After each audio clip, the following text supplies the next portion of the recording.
the deck lasts and your skirt is twice. That's what a deck builder named Marcus told me once job site last spring, watching a homeowner try to nail lattice over a deck that had been sitting bare for 3 years. He was right. The skirt is the detail almost every homeowner treats as an afterthought, and it's the one that decides whether the whole deck reads as finished or half built. I am Sophia, this is Outdoor Heaven. If your deck looks great from the boards up and disappointing from the boards down, the next few minutes will change how you fix it and probably save you from wasting a weekend on the wrong material.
Start with what almost everyone reaches for first. Because it's what the home center puts on the end cap, thin diamond pattern plastic letters stapled into a 2x4 frame, painted white and forgotten. Within 18 months it bows, within 3 years it cracks at the corners, tangled with weeds pushing through the holes and holding a season's worth of wet leaves against the dry seats. The average homeowner spends around $300 on that first attempt and then pays for it again when they tear it out.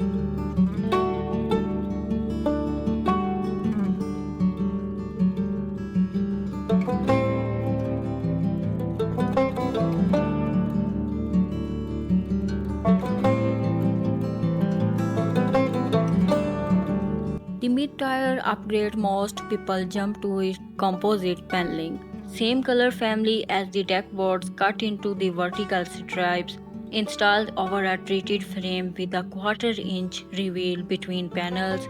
No painting, no wrapping. It runs roughly $8 to $15 a square foot installed, holds up for the cars, and quietly make the deck look like it got twice what it did.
Above that tire, two parts open up and they are not interchangeable. Stone veneer around the deck, warm, permanent. The kind of finish that reads as architecture, black and steel or coordinate metal does the opposite. Sharp industrial high contrast against a honey-toned cedar deck. Both cost more, but both photograph well. The choice comes down to whether the house wants to feel grounded or sculptured.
Here's the move nobody mentions on the tutorial videos.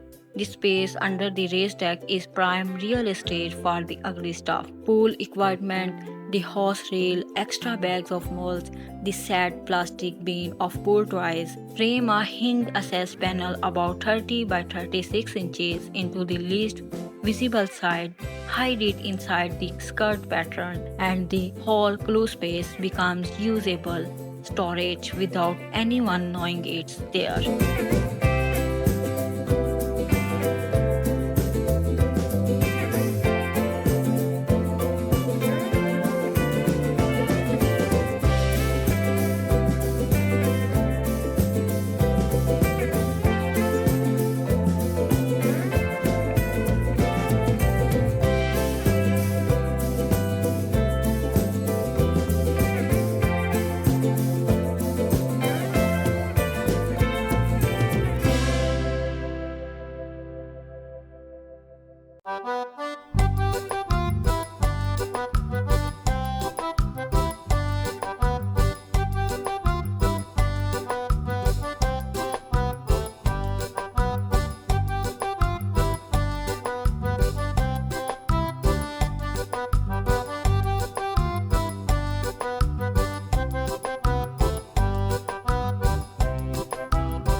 This storage panel only works through if the rest of the skirts breathes, deck joists needs airflow, and a fully sealed skirt will root the wood you are trying to protect. Every style above works fine as long as you build in vents, gaps, or a hardware cloth backed opening so moisture has somewhere to go.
Handled right, the space below the deck stops being an eyesore and starts pulling weight for the design above it. If any of this reframed how you think about your own deck, a like and a share genuinely help this channel reach more homeowners stuck with the sad lattice problem. And if you want the next build in your feed, subscribe to Outdoor Heaven. There's a good one coming.